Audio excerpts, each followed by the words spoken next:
Praise the lord.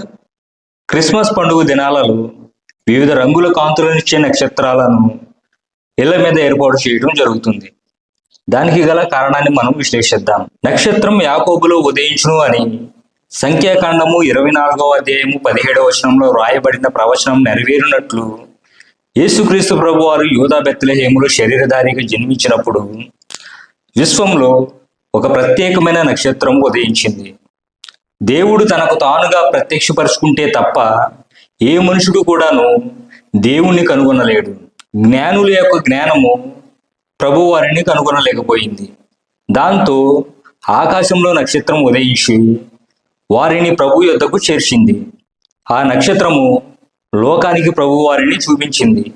కాబట్టి క్రైస్తవులమైన మనము క్రైస్తవేతరులకు ప్రభువారిని తెలియజేయడానికి ఇండ్లపైన నక్షత్రాలను ఏర్పాటు చేస్తున్నాము.